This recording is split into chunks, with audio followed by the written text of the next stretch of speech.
reproduksi. Sistem reproduksi adalah suatu rangkaian dan interaksi organ dan zat dalam organisme digunakan untuk berkembang biak. Alat reproduksi pada manusia ada yang terdapat pada pria dan ada juga yang terdapat pada wanita. Baiklah, pertama-tama saya akan membahas tentang alat reproduksi pada pria. Alat kelamin dalam pada pria terdiri atas testis, saluran kelamin, dan kelenjar kelamin. Testis disebut juga dengan gonad jantan. Alat ini jumlahnya sepasang, bentuknya bulat telur. Testis tersimpan di dalam suatu kantong yang disebut dengan skrotum. Kantong ini terletak di luar rongga perut. Fungsi testis adalah sebagai alat untuk memproduksi sel-sel sperma dan juga memproduksi hormon kelamin jantan yang disebut juga dengan testosteron. Di dalam testis banyak terdapat pembuluh-pembuluh halus disebut tubulus seminiferus. Sperma yang dihasilkan oleh testis akan keluar melalui saluran kelamin, yaitu yang terdiri dari epididymis, vas deferens, dan saluran ejakulasi dan uretra. Epididymis yaitu saluran yang keluar dari testis. Saluran ini panjang dan berbelok-belok di dalam skrotum. Setiap testis mempunyai satu epididymis. Oleh sebab itu, epididymis manusia berjumlah sepasang, yaitu kanan dan kiri. Di dalam epididymis ini, sperma disimpan untuk sementara waktu, dan disinilah sperma menjadi massa dan dapat bergerak menuju saluran berikutnya, yaitu vas deferens. Vas deferens merupakan saluran lanjutan dari epididymis. Kalau epididymis merupakan saluran yang berkelok-kelok, maka vas deferens merupakan saluran yang lurus dan mengarah ke atas. Bagian ujungnya terdapat di dalam kelenjar prostat. Fungsi vas deferens ini adalah untuk jalannya atau mengangkut sperma dari epididymis menuju ke kantong sperma atau vesikula seminalis. Yang ketiga, saluran ejakulasi. Saluran ejakulasi merupakan saluran pendek yang menghubungkan kantong semen dengan uretra. Saluran ini mempunyai keistimewaan, yaitu mampu menyemprotkan sperma tinggi masuk ke uretra dan selanjutnya ke luar. Yang keempat, yang terakhir, uretra. Uretra adalah saluran yang terdapat di dalam penis. Uretra merupakan saluran akhir dari saluran reproduksi uretra terdapat di dalam penis. Saluran ini mempunyai dua fungsi, yaitu yang pertama sebagai alat pengeluaran, yaitu saluran untuk membuang urin keluar tubuh. Yang kedua yaitu sebagai saluran kelamin, yaitu sebagai saluran semen dari kantong mani. Kelenjar kelamin. Di samping testis atau gonad dan saluran kelamin, alat kelamin manusia juga dilengkapi dengan kelenjar-kelenjar kelamin. Kelenjar kelamin bertugas memproduksi getah-getah kelamin. Kelenjar tersebut terdiri atas vaskula, kelenjar prostat, dan kelenjar bulbouretra atau chopper. Vaskula seminalis atau disebut juga dengan kantong mani atau kantong semen. Jumlahnya sepasang, tetapi terikat menjadi satu kantong. Dinding vaskula seminalis dapat menghasilkan getah berwarna kekuningan yang banyak mengandung zat getah kelamin. Cairan ini yang mencakupi kebutuhan makanan bagi sel-sel sperma. Kelenjar prostat menghasilkan getah yang dialirkan ke saluran sperma. Kelenjar bulbouretra atau chopper menghasilkan getah yang dialirkan ke uretra. Getah yang dihasilkan berupa lendir.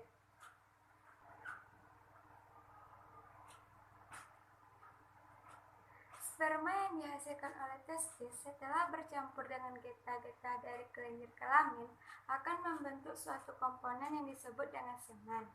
Pada saat terjadinya perkawinan atau kopulasi, semen dipancarkan keluar melalui uretra.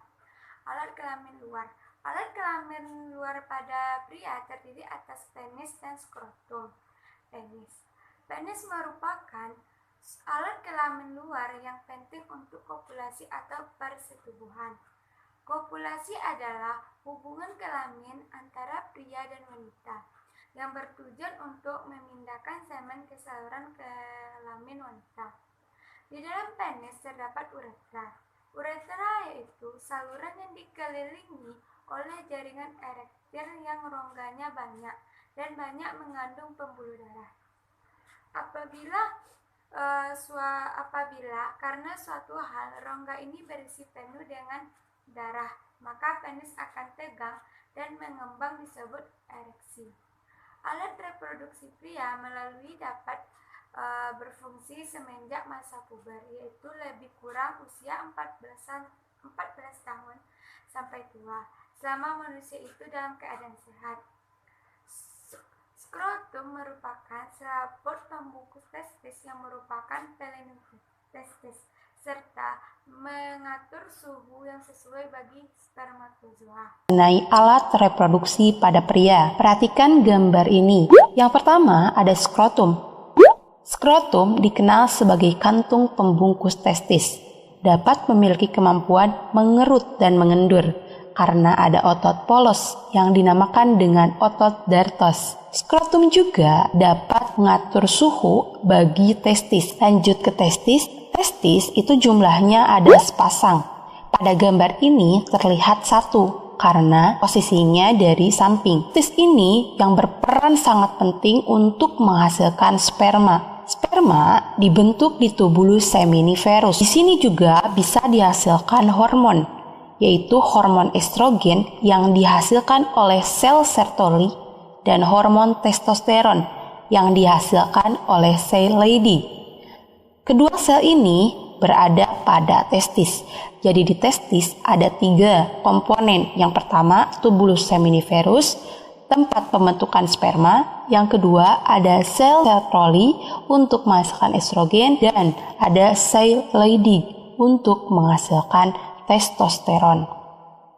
Setelah sperma dihasilkan di sini, maka akan dimatangkan di organ selanjutnya, yaitu epididymis. Epididymis ini dikenal sebagai tempat pematangan sperma dan penyimpanan sperma pertama. Jadi sperma yang dihasilkan di tubulus seminiferus itu belum dewasa, maka dia akan dimatangkan di epididymis. Setelah sperma matang di epididymis, maka dia akan melanjutkan perjalanan yang pertama menuju saluran yang namanya vas deferens. Vas deferens ini akan mengantarkan sperma menuju ke vesika seminalis. Di vesika seminalis itu sperma dikasih makan, dikasih nutrisi, dan dihasilkan getah semen yang biasanya warnanya putih.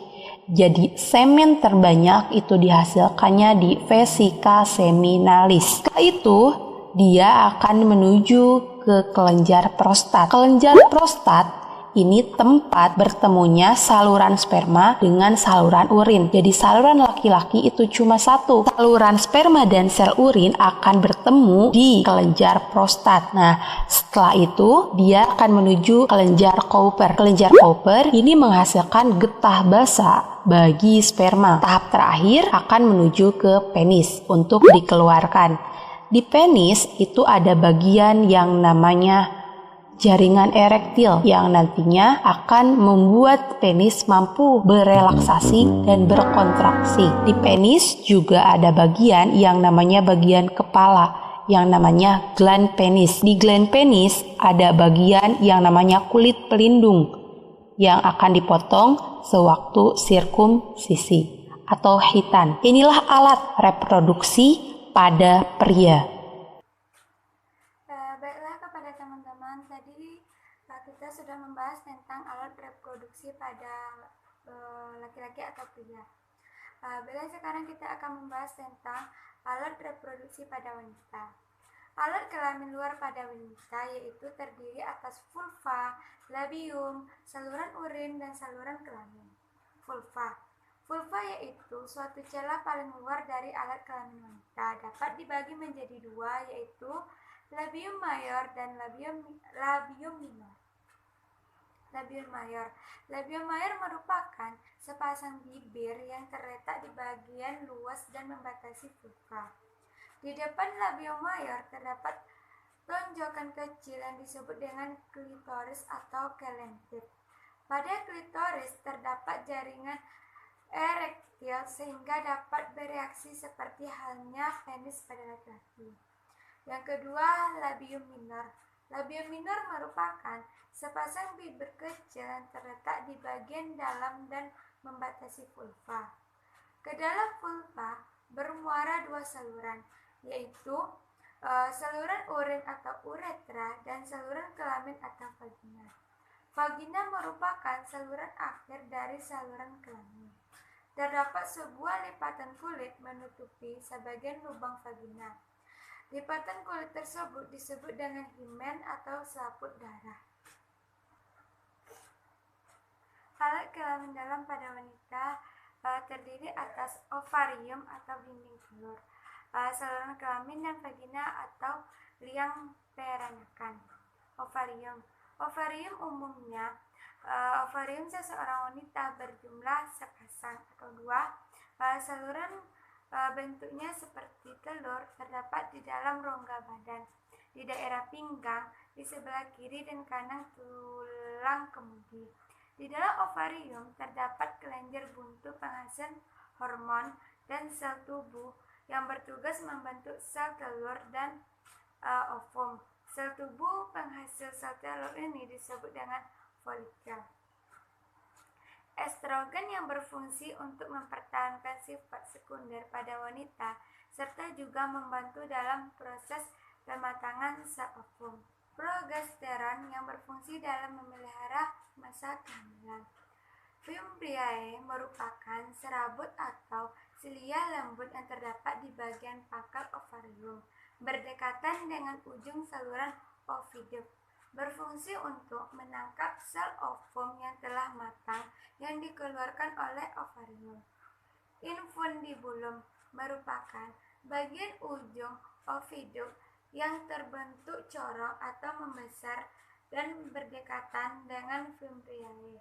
Berfungsi menampung sel ovum yang telah ditangkap oleh fimbriae.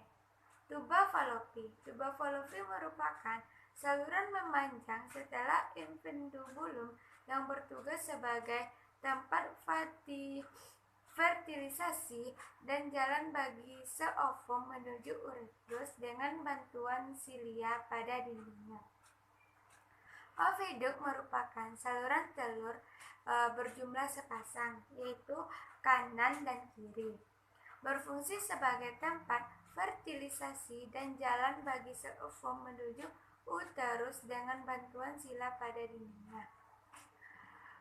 Uretrus merupakan organ yang berongga dan berotot, berbentuk seperti buah pir dengan bagian bawah yang mengecil. Berfungsi sebagai tempat pertumbuhan embrio. Tipe uterus pada manusia ada simplex, yaitu dengan satu ruang yang hanya untuk satu janin. Ekstragonadal, yang pertama yaitu payudara, yang kedua itu kulit. Payudara pada manusia berbentuk kerucut dan memanjang dari iga kedua atau ketiga sampai iga keenam atau ketujuh. Payudara memiliki jaringan kelenjar yang terdiri atas 15 sampai 25 lobus. Masing-masing bermuara di ductus excretorius dan berakhir pada puting susu. Tiap ductus melebar ketika memasuki basis puting susu untuk membentuk sinus susu yang berfungsi sebagai reservoir susu selama masa menyusui. Tiap lobus terdiri dari 50 sampai 75 lobulus yang bermuara ke dalam suatu ductus excretorius. Puting susu dan areola mengandung otot polos yang berfungsi untuk menyempitkan areola dan menekan puting susu sehingga puting susu tegak dan keras. Dengan demikian akan mempermudah pengosongan sinus susu. Kulit puting susu dan areola berpigmen banyak dan tidak berambut, tetapi kadang-kadang pada areola mengandung folikel rambut.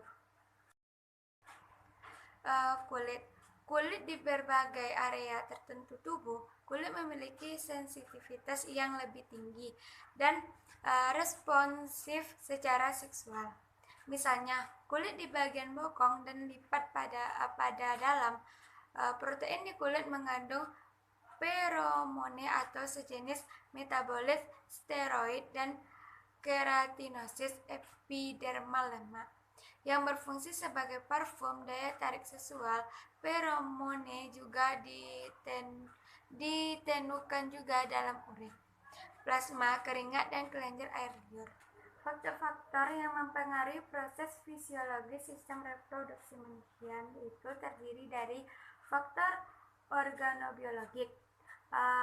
Reproduksi manusia yang bersifat biseksual dipengaruhi oleh faktor organobiologik, baik pada pria maupun pada wanita. Faktor organobiologi ini mencakup berbagai kelainan anatomis maupun fungsional pada alat tubuh manusia, terutama kelainan dan alat fungsi reproduksi yang dapat mengakibatkan kelainan pada kualitas dan kuantitas reproduksi manusia. Dalam kelompok faktor organobiologi ini termasuk pertama, umur manusia. Diketahui bahwa puncak kesuburan umumnya berada pada usia sekitar 24-25 tahun. Fungsi reproduksi menurun setelah itu. Yang kedua, faktor gizi. Yang ketiga, penyakit infeksi seperti radang kelenjar, parotis pada mulut atau gondongan, tuberkulosis, kencing nanah, radang prostat, kusta, cacar, dan sebagainya. Yang keempat, alergi dan gangguan imunologik. Yang kelima, gangguan metabolisme umum seperti kencing manis dan yang keenam yaitu kegagalan ginjal menahun. Yang ketujuh, kelumpuhan bagian bawah anggota badan atau paraplegia. Yang kedelapan, kelainan endokrin pada kelenjar hipofisi otak. Yang kesembilan, kelainan kromosom. 10. Kelainan letak atau misalnya tidak turunnya buah zakar ke dalam kantung zakar. Yang 11, gangguan persanggamaan seperti impoten dan sebagainya. Yang ke-12, pengaruh dari luar seperti obat, zat kimia, radiasi, suhu lingkungan sekitar, dan sebagainya. Faktor psikoedukatif. Reproduksi manusia juga dipengaruhi oleh berbagai faktor yang tergolong psikoedukatif, yaitu faktor kejiwaan dan pendidikan atau pengetahuan manusia. Kesadaran akan gawatnya masalah kependudukan suatu negara merupakan motivasi untuk upaya pentingnya memelihara kesehatan ibu dan anak serta keluarga, membuat para pasutri mempraktekkan keluarga berencana. Dalam banyak hal, pendidikan kaum wanita berpengaruh positif terhadap pengendalian reproduksinya. Faktor sosiokultural. Faktor yang tergolong dalam kelompok sosial budaya memberi pengaruh pula terhadap reproduksi manusia. Pandangan bahwa anak laki-laki lebih berharga daripada wanita. Banyak anak banyak rezeki seringkali menjadi pendorong pemajuan terhadap fungsi reproduksi. Bahkan seringkali dengan melupakan akibat buruk terhadap kesehatan ibu dan anak. Membahas sistem dan proses reproduksi santai aja ya, nggak perlu malu dan merasa tabu. Karena sebenarnya mengenal dan mengetahui cara kerja sistem reproduksi manusia, termasuk pendidikan seks di dalamnya, sangat penting. Sebab reproduksi bagian dari kehidupan sehari-hari dan dialami setiap orang. Prosesnya bisa jadi berbeda karena nggak setiap orang punya pengalaman yang sama.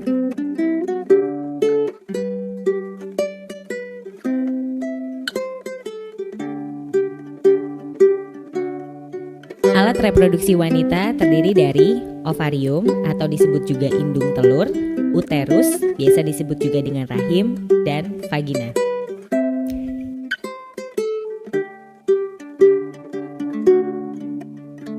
Ini adalah ovarium, yang merupakan organ penghasil sel telur, serta hormon estrogen dan progesteron.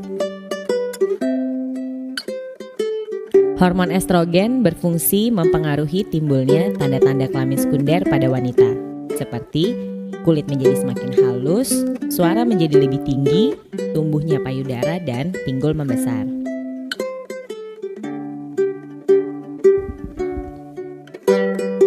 Seorang wanita mampu memproduksi sel telur setelah masa puber sampai dewasa, yaitu sekitar umur 12-50 tahun.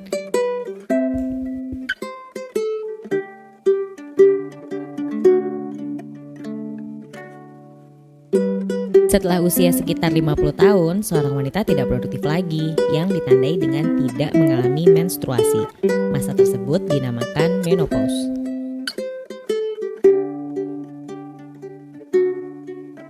Ini adalah tuba falopi atau oviduk, merupakan saluran telur. Fungsinya sebagai tempat terjadinya fertilisasi atau pembuahan. Pembuahan adalah peristiwa peleburan gamet jantan atau sperma dan gamet betina atau sel telur.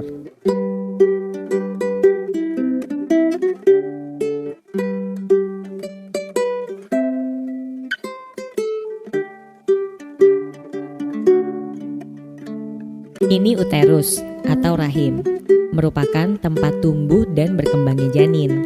Di dalam rahim terdapat serviks atau mulut rahim. Serviks ada pada bagian terdepan dari rahim dan menonjol ke dalam vagina. Serviks memproduksi cairan berlendir atau disebut juga dengan mukus. Mukus ini menjadi banyak, elastis, dan licin ketika proses ovulasi. Hal ini membantu spermatozoa untuk mencapai uterus.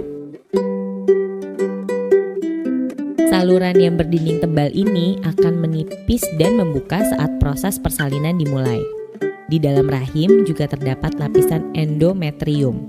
Lapisan endometrium merupakan lapisan dalam rahim tempat menempelnya sel telur yang sudah dibuahi.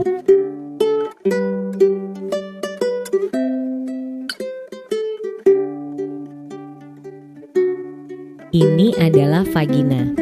Vagina merupakan lubang tempat keluarnya janin pada proses kelahiran, tempat keluarnya darah menstruasi, dan juga tempat masuknya sperma.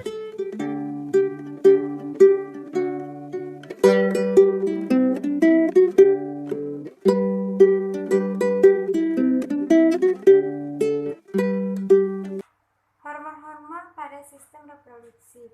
Yang pertama, hormon pada pria. Proses spermatogenesis distimulasi oleh sejumlah hormon, yaitu testosteron, yaitu yang kedua LH atau luteinizing hormon, dan FSH atau follicle stimulating hormon, estrogen, dan hormon pertumbuhan. Yang pertama, testosteron. Testosteron disekresi oleh sel-sel Leydig yang terdapat di antara tubulus seminiferus. Hormon ini penting bagi tahap pembelahan sel-sel germinal untuk membentuk sperma, terutama pembelahan meiosis untuk membentuk spermatosit sekunder. Kedua, LH atau luteinizing hormon. LH disekresi oleh kelenjar hipofisis anterior. LH berfungsi menstimulasi sel-sel Leydig untuk mensekresi testosteron. Ketiga, FSH atau follicle stimulating hormon. FSH juga disekresi oleh sel-sel kelenjar hipofisis anterior dan berfungsi menstimulasi sel-sel Sertoli. Tanpa stimulasi ini, pengubahan spermatid menjadi sperma atau spermiasi tidak akan terjadi. Estrogen. Estrogen dibentuk oleh sel-sel Sertoli ketika distimulasi oleh FSH. Sel-sel Sertoli juga mensekresi suatu protein pengikat androgen yang mengikat testosteron dan estrogen, serta membawa keduanya ke dalam cairan pada tubulus seminiferus. Kedua hormon ini tersedia untuk pematangan sperma. Hormon pertumbuhan. Hormon pertumbuhan diperlukan untuk mengatur fungsi metabolisme testis. Hormon pertumbuhan secara khusus meningkatkan pembelahan awal dan spermatogenesis. Hormon pada wanita. Pada wanita, peran hormon dalam perkembangan oogenesis dan perkembangan reproduksi jauh lebih kompleks dibandingkan pada pria.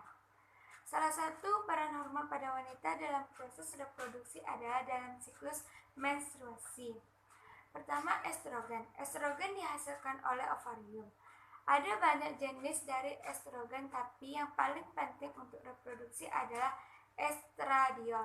Estrogen berguna untuk pembentukan ciri-ciri perkembangan seksual pada wanita, yaitu pembentukan payudara, lekuk tubuh, rambut kemaluan, dan lain-lain. Estrogen juga berguna pada siklus menstruasi dengan membentuk ketebalan endometrium, menjaga kualitas dan kuantitas cairan serviks dan vagina sehingga sesuai untuk penetrasi sperma. Kedua, progesteron. Hormon ini diproduksi oleh korpus luteum. Progesteron mempertahankan ketebalan endometrium sehingga dapat menerima implantasi zigot. Kadar progesteron terus dipertahankan selama trimester awal kehamilan sampai plasenta dapat membentuk hormon HCG. Yang ketiga, gonadotropin releasing hormone. GnRH merupakan hormon yang diproduksi oleh hipotalamus di otak. GnRH akan merangsang pelepasan FSH atau follicle stimulating hormone di hipofisis. Bila kadar estrogen tinggi, maka estrogen akan memberikan umpan balik ke hipotalamus sehingga kadar GnRH akan menjadi rendah, begitupun sebaliknya. FSH. Kedua hormon ini dinamakan gonadotropin, hormon yang diproduksi oleh hipofisis akibat rangsangan dari GnRH. FSH akan menyebabkan pematangan dari folikel. Dari folikel yang matang akan dikeluarkan ovum. Kemudian folikel ini akan menjadi korpus luteum dan dipertahankan untuk waktu tertentu oleh HCG. Mulai diproduksi sejak usia kehamilan 3-4 minggu oleh jaringan trofoblast atau plasenta. Kadang makin meningkat sampai dengan kehamilan 10-12 minggu atau sampai sekitar 100.000 mU atau ml. Kemudian turun pada trimester kedua sekitar 1000 ml atau ml, kemudian naik kembali sampai akhir trimester ketiga sekitar 10.000 mU atau ml, berfungsi meningkatkan dan mempertahankan fungsi korpus luteum dan produksi hormon-hormon steroid terutama pada masa-masa kehamilan. LTH. LTL diproduksi di hipofisia atau anterior, memiliki aktivitas memicu atau meningkatkan produksi dan sekresi air susu oleh kelenjar payudara. Di ovarium, prolaktin ikut mempengaruhi pematangan sel telur dan mempengaruhi fungsi korpus luteum. Pada kehamilan, prolaktin juga diproduksi oleh plasenta atau HPL. Fungsi laktogenik prolaktin lubang terutama pada masa laktasi atau pasca persalinan. Cinta kan membawa